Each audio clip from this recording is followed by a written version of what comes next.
Goeiedag vriende, kan jy glo op 1 Januarie hierdie jaar 2026 het meer as 5000 mense saam met ons begin lees deur 'n oomblik in die woord, ons 1 jaar Bybel. Wat 'n voorreg om so saam op reis te wees hierdie jaar. Daarom wil ek jou persoonlik uitnooi. Ons gaan maandeliks tyd neem waar ons saam gaan kyk na die tekste wat gelees is en waar jy kan vra. Kom vra jou vrae oor daai tekste waar ons was, of ons in Genesis was of waar ons ook al in die Bybel gelees het. En as jy dalk nog 'n Bybel soek, goeie nuus, nog 800 Bybels is nou weer beskikbaar. So gaan kyk nou by raymondlombard.com. Ek sien jou Woensdag aand by Wat sê die Bybel?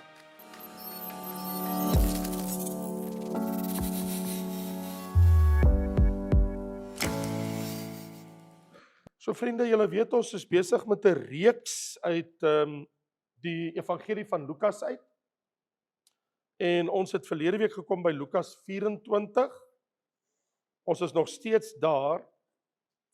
En ek het begin om met jou te praat oor die opstanding van Jesus Christus. Wat daai dag, ons het verlede week gesien, al die mense wat daardie dag Jesus persoonlik ontmoet het, onthou julle dit? Eers was dit Maria, onthou julle? Maria Magdalena het wie hy 7 duiwels uitgedryf het. En toe was dit 'n klompie vroue en die Emmausgangers en hy het Simon Petrus persoonlik ontmoet en natuurlik op die koop toe al die disippels daai aand en Thomas was nie daar nie en die volgende Sondag aand toe hy daar, toe ontmoet hy ook die Here. Ag, en so het ons gekyk na 1 Korintiërs 15 vertel op een geleentheid ou die 500 broers in 'n diens, 'n kerkdiens. Kan jy dit glo dat hy die Bybel sê dan oor die 500 broers gelyk verskyn? Maar vandag wil ek met jou oor iets anders praat rondom die opstanding. Hoekom maak ons so groot gewag as kinders van die Here? Hoekom praat Christene so oor Jesus se opstanding? Wat is die kwessie? Hoekom is dit so belangrik dat ek en jy daaroor 'n duidelike Bybelse begrip het? En ek wil dit lees. Hier staan in Lukas 24. En die engel het ons gevra, waarom soek julle die lewende by die dooies in vers 5? En toe sê hy vir hulle, hy is nie hier nie, maar hy het opgestaan. So in vers 6 van Lukas 24 staan daar, hy is nie hier nie, maar hy het opgestaan.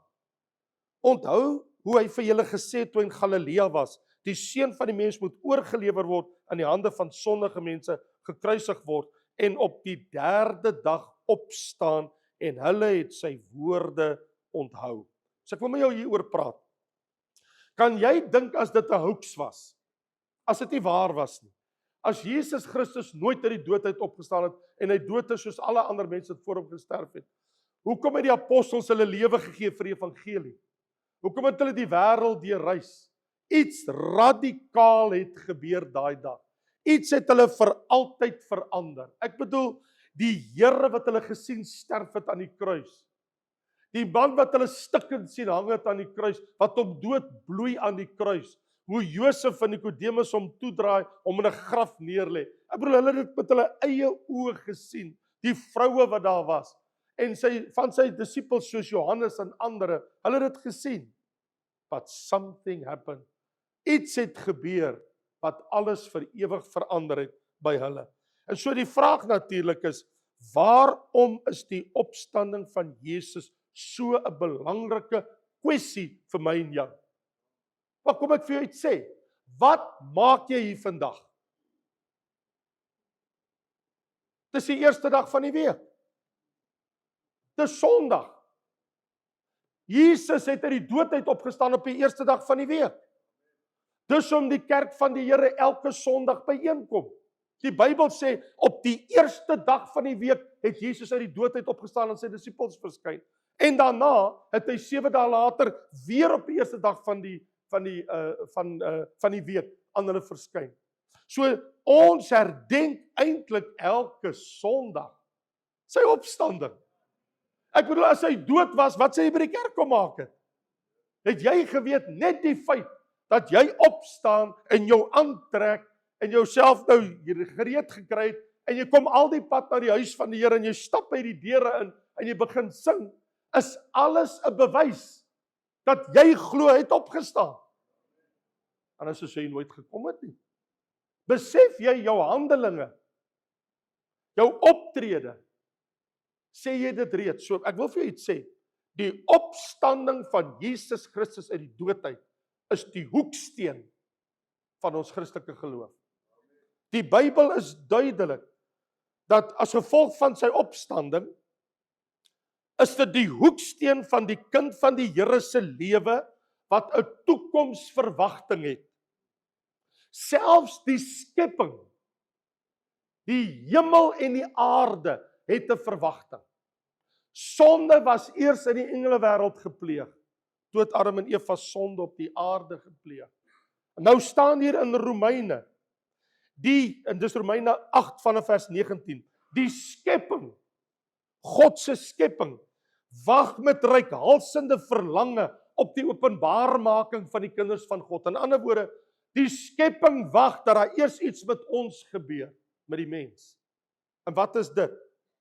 Want die skepping is aan die nietigheid onderworpe, nie gewillig nie, maar ter wille van hom wat dit onderwerp het, in die hoop dat die skepping self vrygemaak sal word van die slawerny van verganklikheid. Want vandat sonde in die skepping gekom het, vergaan die skepping. Bybel sê, die skepping is soos 'n wegwerpende kleed, soos 'n kleed wat oud word. En nou staan hier, so die skepping wag met verlange dat iets moet gebeur, van die verganklikheid tot die vryheid van die heerlikheid van die kinders van God. So die Bybel sê, die hele skepping hou hulle asem op, en die skepping wag, daar moet iets gebeur in die skepping. En wat is dit?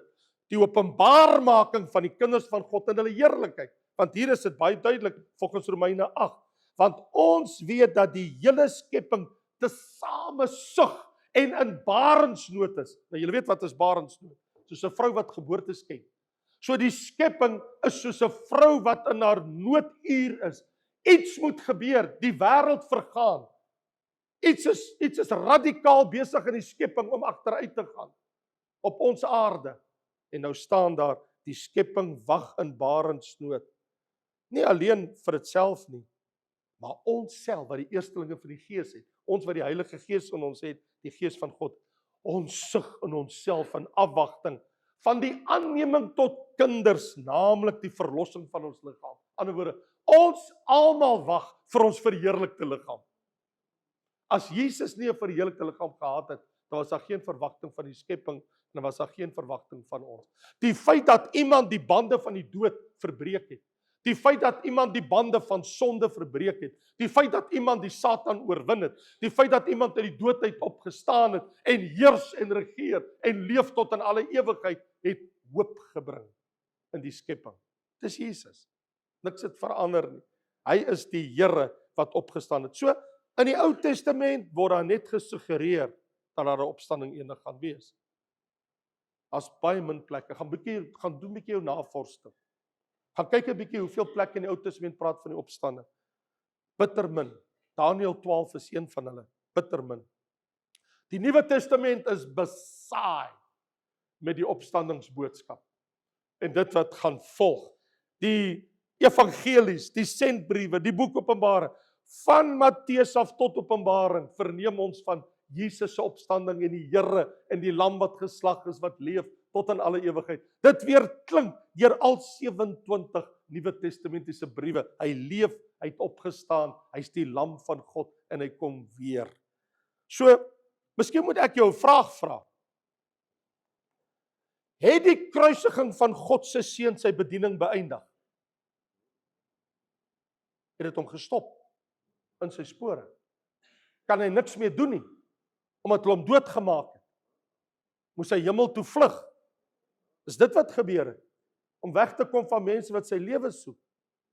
Allermins. Kom ek vra die vraag op 'n ander manier. Was sy kruisdood die einde van sy roeping en bediening? Finish en klaar. Is dit wat dit is? Het mense dit reg gekry om Christus in sy spore te stuit? Is dit enigstens waar? Kan dit wees? Miskien moet ek die vraag vra. Word sy bediening enigstens vandag voortgesit? Iewers. Wat doen hy? Is hy met lang verlof? Het hy afgetree? Sit en doen hy niks in die hemel? Wat maak hy in die hemel? Julle vra ons altyd, wat maak al die mense wat in die hemel is? Sit hulle onder 'n boom en sing koortjies? Ek bedoel, jy gaan ook net soveel koortjies sing, dan gaan jy ook moeg wees van koortjies sing, right? Party mense sê dis 'n vreesaanjaende gedagte om te dink hulle moet hemel toe gaan, moet hulle die hele tyd op aandag staan en koortjies sing. Dit gaan mos iewers te moeg word. Vriende, as dit is wat jy van die hemel dink, you got it all wrong. Alles behalwe. Luister, Efesiërs 1 vanaf vers 20 sê, toe God die Vader hom, jy kan gaan kyk, ek al verbatim man, jy kan maar gaan lees daar tussen vers 20 en 22, toe hy hom uit die doodheid opgewek het, het hy hom gemaak hoof van sy gemeente. So in ander woorde, Jesus se posisie op die oomblik in die hemel, onder andere, een van sy posisies wat hy beklee is, hy is hoof van sy kerk. Dit beteken, hy heers oor sy kerk, hy regeer oor sy kerk. Wanneer jy na Openbaring hoofstuk 1, 2 en 3 gaan, dan lees jy in Openbaring 1 'n verbuisterende ding oor Jesus.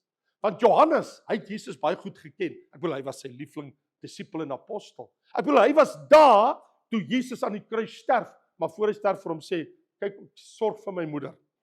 Hy was daar toe Jesus uit die dood het opgestaan op die eerste dag van die week.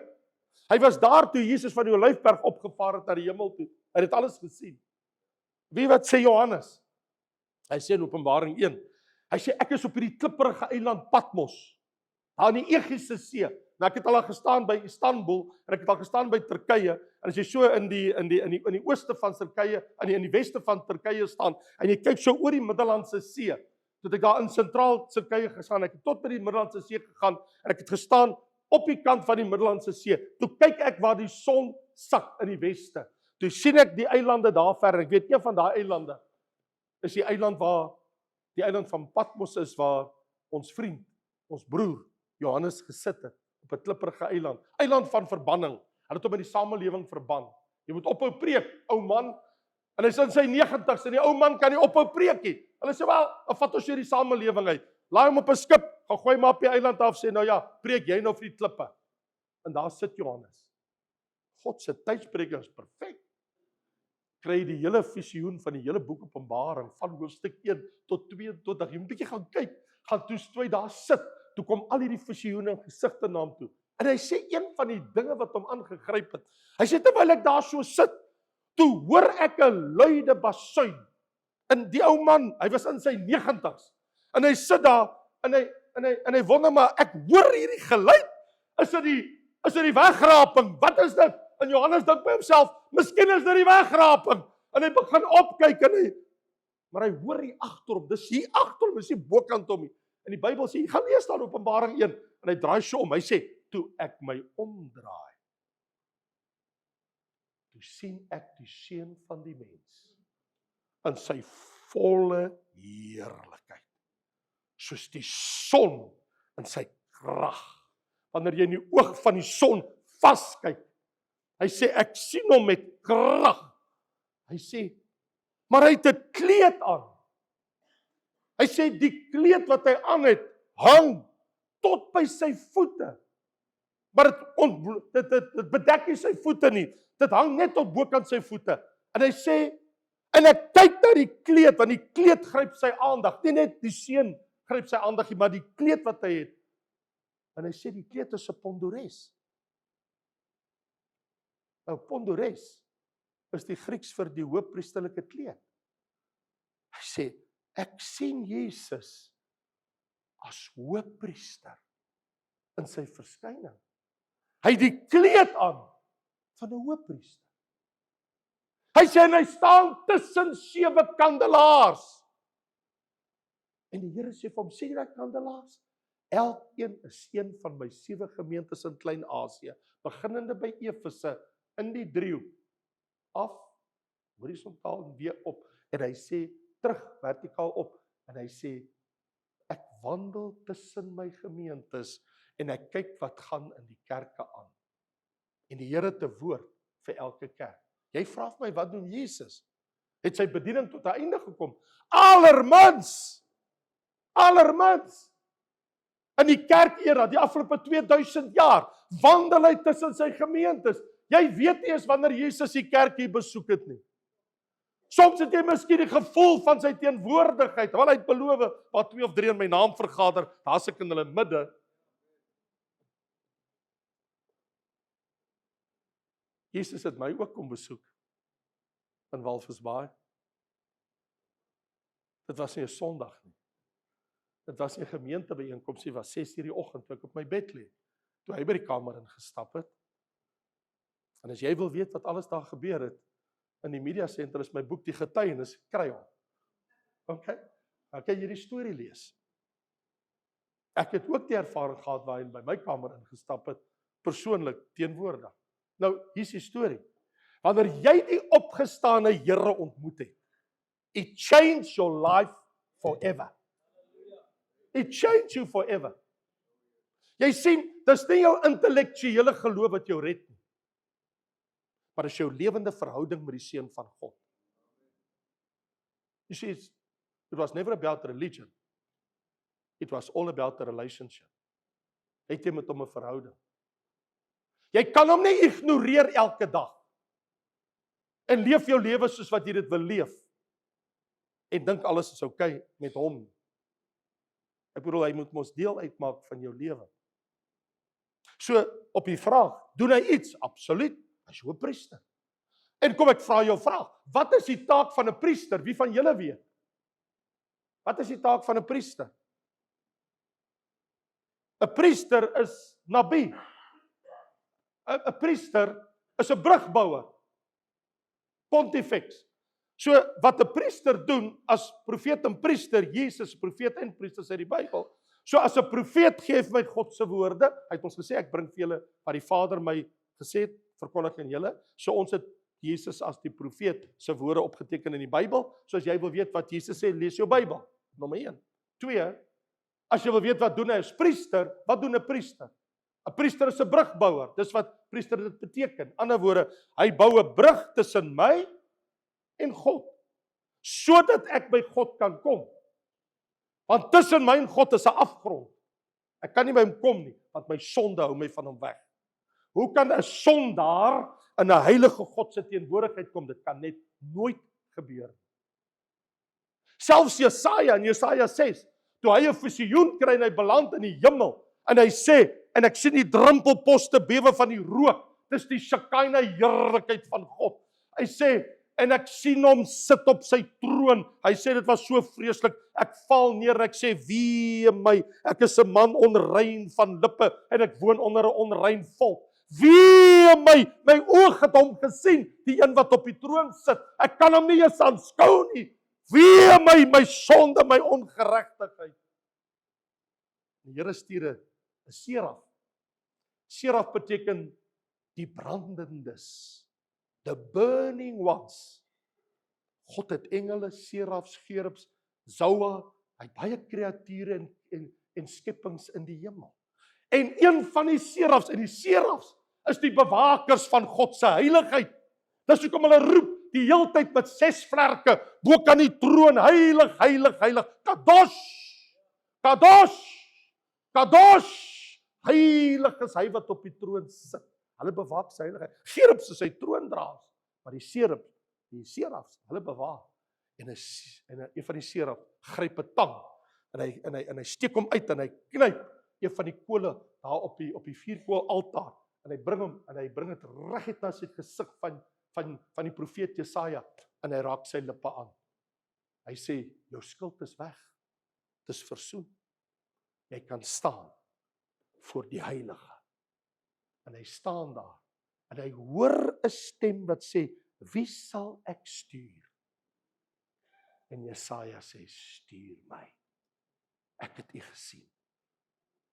Jy sê, hy het die Here gesien. Dat het hom verander. Wat verander jou? Wat verander jou lewe?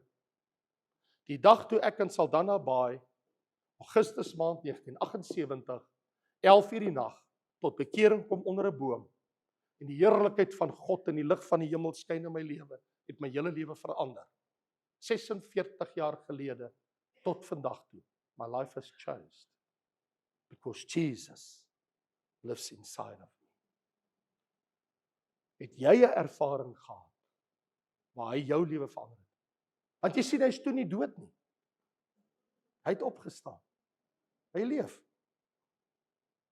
En is aangryplik as ek na hom toe kom, die een wat die hoofpriester is. Want ek bedoel, die feit dat hy die brugbouer is, beteken in sy bediening vandag, as opgestane Here, wat hy in die hemel is.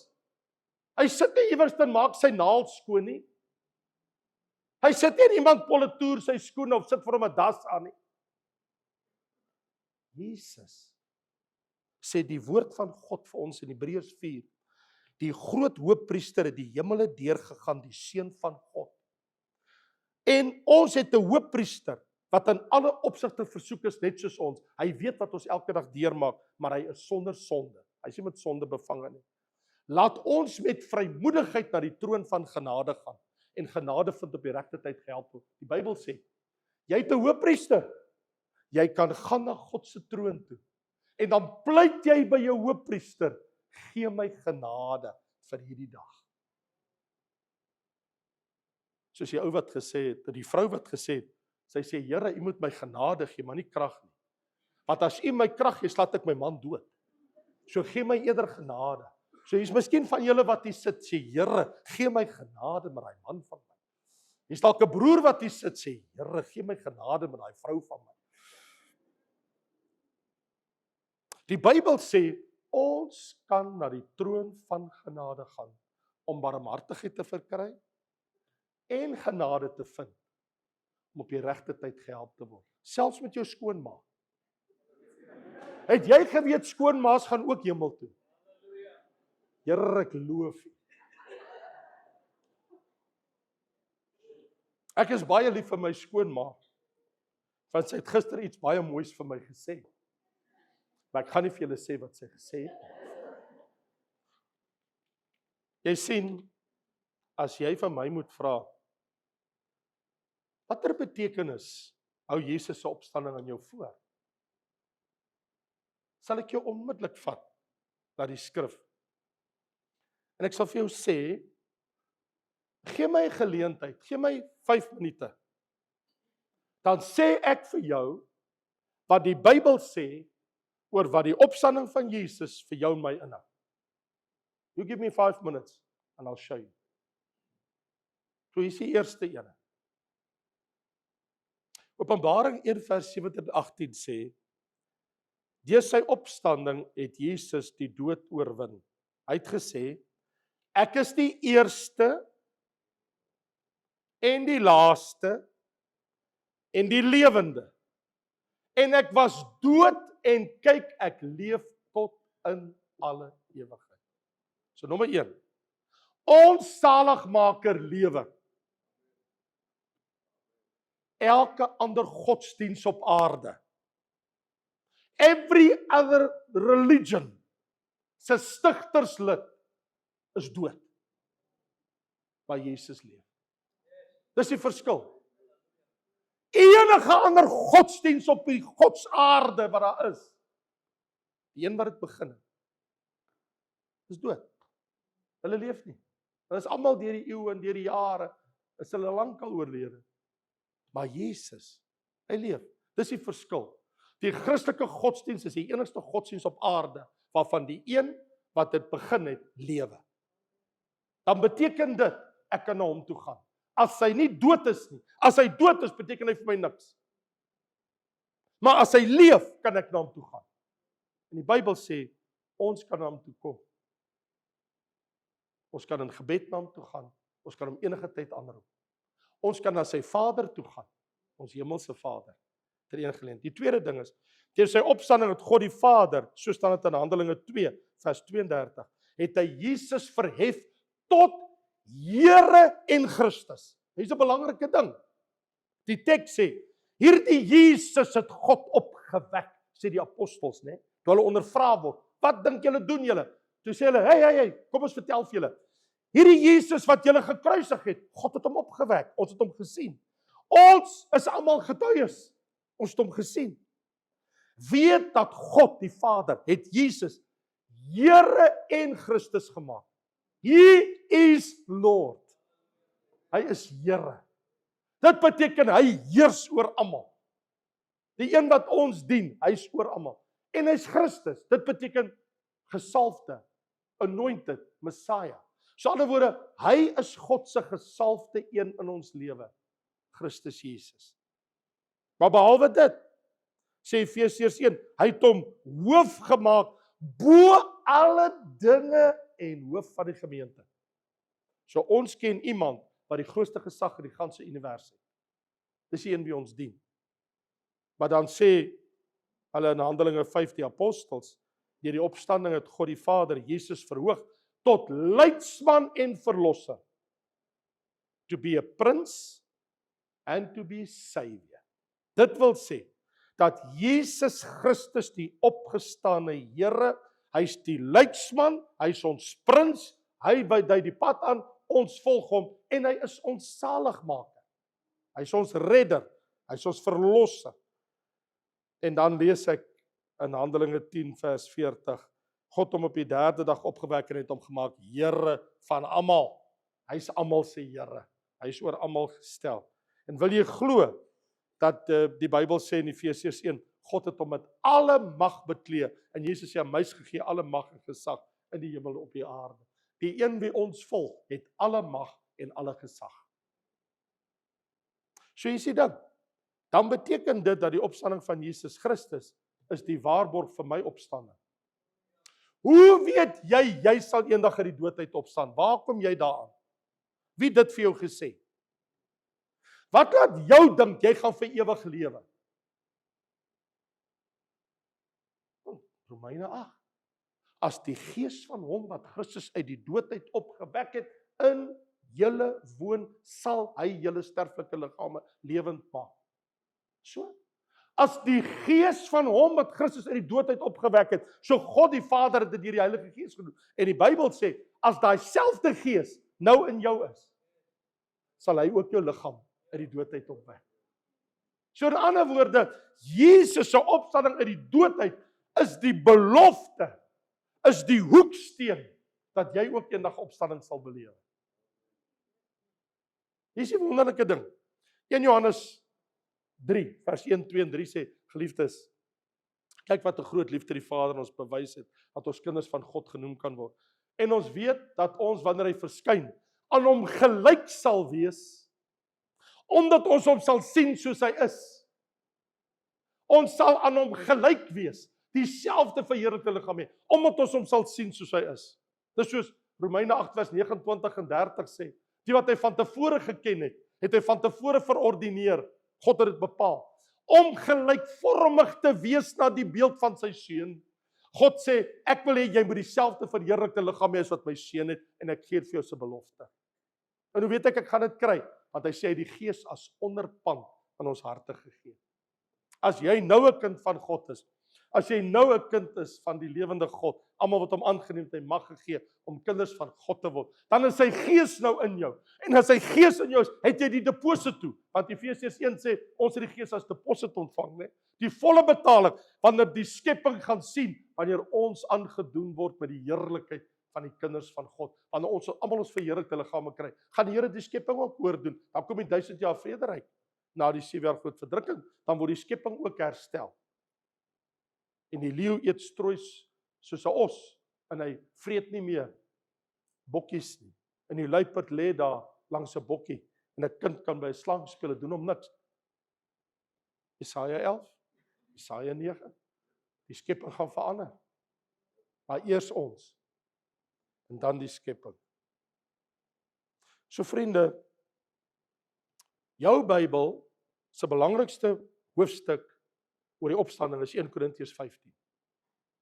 En in jou Bybel, in die opstandingshoofstuk van die hele Bybel, as jy dit gaan lees, dan sal jy baie duidelik sien dat Jesus is die eerstelingsgerf, die kerk is die oes, en die 7 jaar groot verdrukking sal wees hier na ons. Dit beteken, omdat Jesus uit die dood uit opgestaan het, is dit die belofte, ons sal ook eendag dieselfde verheerlikte liggaam kry as hy. So ek kan nie my losmaak van Jesus nie.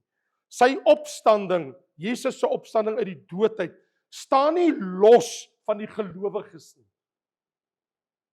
Want ons is aan hom verbind. So sy opstanding is nie iets wat los van my en jou staan nie. As dit met hom gebeur het, gaan dit met ons gebeur. Dis wat die Bybel baie sterk aan ons voorhou. So, ter afsluiting wil ek dan nou die vraag vra. So het hy gelyk met sy verheerlikte liggaam. Ek het baie interessante dinge om vir jou te vertel, wanneer ons weer by mekaar kom, maar wat ek wel vir jou kan sê is, in daai eerste aand, toe hy opgestaan het uit die dood uit op die eerste Sondag, die eerste dag van die week, toe die son sak, en hy staan tussen sy disippels. Die Bybel sê, toe skrik hulle almal, en hulle meen, jou Bybel sê in Lukas 24, dat hulle 'n gees sien. Party plekke sal sê, hulle dink hulle sien 'n spook. En die Bybel sê, en Jesus sê, 'n gees het nie vlees en bene soos julle sien. Hy sê, luister, kyk na my hande. Hy sê, kyk na my voete. Hy sê, toe hulle nog nie kan glo nie, toe sê hy, het julle iets om te eet? En hulle gee vir hom 'n stuk gebraaide vis en 'n stuk heuningkoek, en hy eet dit voor hulle oë. Hy sê, dis ek, kerels, my liggaam lê nie meer in die graf nie, hier's ek. Ek het nou 'n verheerlikte liggaam. 'n week later, Thomas was mos nie daar nie. Toe sê hy vir Thomas, bring jou vinger, steek dit hier in my hand, in jou hand in my sy.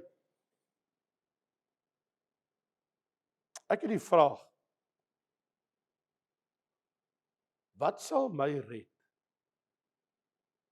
Dat ek ook sy hemelse koninkryk kan ingaan, en ek ook eendag 'n verheerlikte liggaam kan hê. En ek weet my naam is in die boek van die lewe, en dat ek die ewige lewe het. Daar's net een manier. En dit is om by die een uit te kom met wie dit gebeur het. En dis die Seun van God. Nie om net intellektueel om te bely nie, maar met jou hart. Vir om te sê, ek gee u my hart. Ek gee u my lewe. Ek wil u disipel wees en ek wil u volg. Wat jy sien, saligheid kom deur 'n persoonlike ontmoeting met die Here. Hy hoef nie by jou kamer in te stap lewend nie, want jy kan hom bereik deur geloof.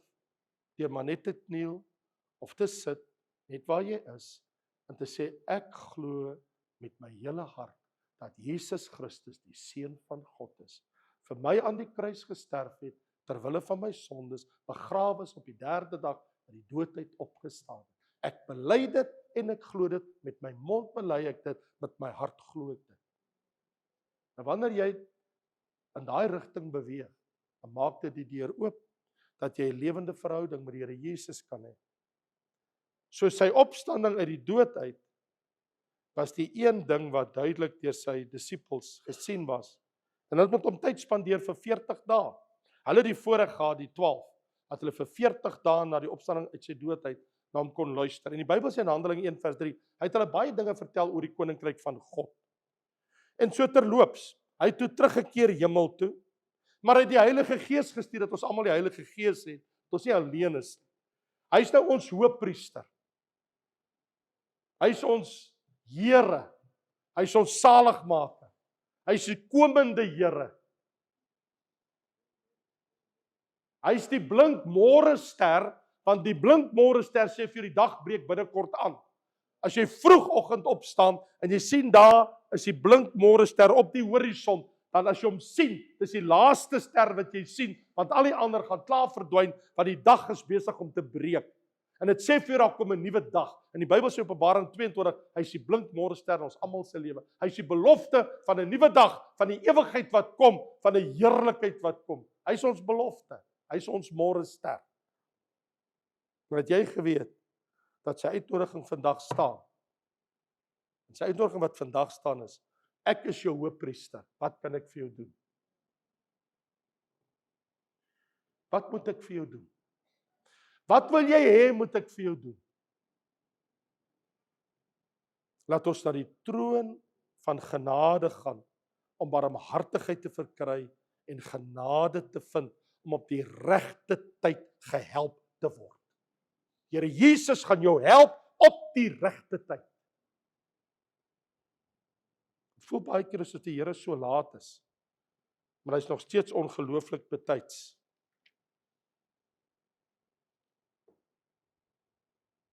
Jy weet natuurlik dat die Here kan vir jou die klok terugdraai. Hy kan enigiets doen. Moses het hom gesmeek voor sy dood. Ek wil nie net hier op Nebo staan op die Pisga en net kyk oor Kanaan nie. Kan ek nie asseblief net my voete gaan sit in daai land, daai mooi land. Die land wat ek 40 jaar na smag. Kan ek nie maar net daar ingaan? Die Here sê, jy praat nie weer met my daaroor nie. Klim op die berg, wat jy kan sterf en ek jou kan begrawe. En het jy geweet, 1600 jaar later, toe sê engel vir Moses, hoor jy moet na die Here toe gaan, hy wil met jou praat. Jesus was op daai stadium op die aarde met sy disippels, en hy sê vir Jakobus, Johannes en Petrus in Matteus 17, hoor jy, ek wil na 'n baie spesiale plek toe vat. En hy vat hulle die berg toe, 'n sekere berg. En toe hulle daar kom, toe kom Moses en Elia daaraan. Wie? Moses en Elia. 1600 jaar na sy dood, stuur God vir Moses in Matteus 17, en hy verskyn aan Jakobus, Petrus, Johannes en Jesus. Ek sê, God kan 1600 jaar na jou dood vir jou iets doen wat jy wil gehad het. Ek sê, God kan enigiets doen. Hy het vir Moses sy begeerte gegee. Beter as hy saam met Joshua ingegaan het. Is dit beter om saam met sy vriend Joshua in te stap, of was dit beter om saam met Jesus daar te wees? Here doen dit beter. Al sien jy dinge met jou oë nie gebeur nie, los dit by die Here. God can do anything. Terwyl ons afsluit, miskien het jy gebed. Jy staan dalk hier en jy het 'n behoefte in jou hart en jy dink by jouself, ja, julle sing hierdie lied, maar ken julle my omstandighede? Weet julle wat ek deurmaak? Ons gaan nou in gebed na ons hoëpriester Jesus toe. Ek wil saam met jou bid, kom ons bid saam. Here, ek wil vanmôre bid vir Elsa, wat hierdie week Woensdag vir 'n dubbel masektomie gaan. Ek bid dat u ontferm oor haar. Dat sy weet, sy gaan eendag by u 'n verheerlikte liggaam kry. Ek bid vanmôre vir hulle wat hier staan, wat sê, Here, u ken my hart. U weet. Niemand weet behalwe u nie, Here. Help ons, Here. Dankie vir genade. Dankie vir barmhartigheid. U wat hoëpriester is volgens die orde van Melchisedek, met eedswering. U is nie net 'n koning nie, u is nie net 'n profeet nie, maar u is ook ons hoëpriester. Dankie, Here, dat u vir ons intree by die Vader, en dat u as ons voorspraak, vir ons voorspraak doen. Dankie, Vader, in Jesus naam. En al die kinders van die Here sê, Amen.